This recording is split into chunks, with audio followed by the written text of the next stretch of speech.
ലോകത്തെമ്പാടുമുള്ള അയ്യപ്പ വിശ്വാസികളെ സംബന്ധിച്ചിടത്തോളം ഏറ്റവും പ്രമുഖമായ ദിവസമാണ്, ഏറ്റവും പ്രത്യേകത നിറഞ്ഞ ദിവസമാണ് നാളെ ബുധനാഴ്ച. നാളെ പ്രാർത്ഥനാ യജ്ഞം ലോകത്തെമ്പാടും സംഘടിപ്പിക്കുകയാണ്.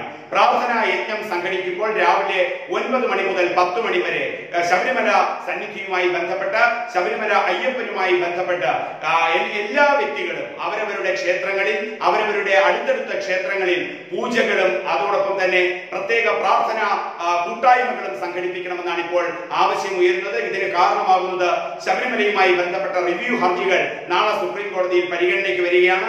10:30 മണിയോടുകൂടിയായിരിക്കും ഈ ഹർജികൾ പരിഗണനയ്ക്ക് വരിക. ആ ഹർജികൾ പരിഗണനയ്ക്ക് വരുന്നതിന് മുമ്പുള്ള 1 മണിക്കൂർ 9 മണി മുതൽ 10 മണി വരെ ലോകത്തെമ്പാടുമുള്ള അയ്യപ്പ വിശ്വാസികൾ പ്രാർത്ഥനാ യജ്ഞമായി ആചരിക്കുകയാണ്, ആഘോഷിക്കുകയാണ്, ആചരിക്കുകയാണ്. ആ 1 മണിക്കൂർ 9 മണി മുതൽ 10 മണി വരെ രാവിലെ അവിടെ എല്ലാ ക്ഷേത്രങ്ങളിലും പ്രത്യേക വഴിപാടുകൾ നടത്തണം, എല്ലാ ക്ഷേത്രങ്ങളിലും പ്രത്യേക പൂജകൾ നടത്തണം. ഓരോ വ്യക്തിയും, അയ്യപ്പ വിശ്വാസികളായ ഓരോ വ്യക്തിയും ആ അയ്യപ്പ സന്നിധിയെ സ്നേഹിക്കുന്ന, ആരാധിക്കുന്ന, ശബരിമല ആചാരങ്ങളെ, അനുഷ്ഠാനങ്ങളെ സ്നേഹിക്കുന്ന, ആരാധിക്കുന്ന ഓരോ വ്യക്തിയും സ്വയം ഏറ്റെടുത്തുകൊണ്ട് ഈ യജ്ഞത്തെ വിജയിപ്പിക്കണമെന്നാണ് ആവശ്യം ഉയരുന്നത്. ഓരോരുത്തരും അവരവരുടെ കൂട്ടായ്മകളും ഓരോരുത്തരുടെയും അടുത്തുള്ള ക്ഷേത്രങ്ങളിലേക്ക് എത്തുക, ആ ക്ഷേത്രങ്ങളിൽ പ്രത്യേക വഴിപാടുകൾ നടത്തുക, പ്രത്യേക പൂജകൾ നടത്തുക, പ്രത്യേക പ്രാർത്ഥനാ കൂട്ടായ്മകൾ നടത്തുക. ഇത് ലോകമെങ്ങുമുള്ള ക്ഷേത്രങ്ങളിലേക്ക് ഇത് ഉയരണമെന്നും ഈ കൂട്ടായ്മ വലിയൊരു വിജയമാക്കണമെന്നുമുള്ള അഭ്യർത്ഥനയാണ് എല്ലാ കേന്ദ്രങ്ങളിൽ നിന്നും വരുന്നത്.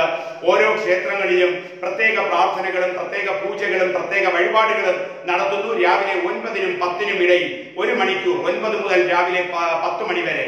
അത് ശബരിമലയുമായി ബന്ധപ്പെട്ട വിശ്വാസ സംരക്ഷണത്തിന് വേണ്ടി, ആചാര സംരക്ഷണത്തിന് വേണ്ടി ചില കേന്ദ്രങ്ങൾ ബോധപൂർവം ശബരിമലയെ നശിപ്പിക്കാൻ ശ്രമിക്കുന്നു.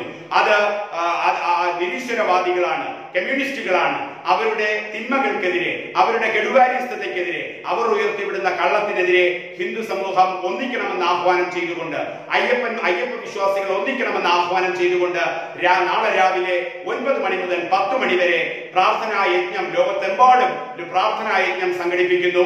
അവരെ ഓരോ വ്യക്തിയും അവരവരുടെ അടുത്തുള്ള ക്ഷേത്രങ്ങളിലേക്ക് പോയി കൂട്ടായ്മ സംഘടിപ്പിച്ചുകൊണ്ട് ഓരോരുത്തരും പ്രത്യേക പൂജകൾക്ക്, അതോടൊപ്പം പ്രത്യേക വഴിപാടുകൾക്ക്, പ്രാർത്ഥനാ മന്ത്രങ്ങൾ ഉരുവിട്ടുകൊണ്ട് 1 മണിക്കൂർ ചിലവഴിക്കാനുള്ള ആഹ്വാനം അയ്യപ്പ വിശ്വാസികളിൽ നിന്ന് ഉണ്ടാവും.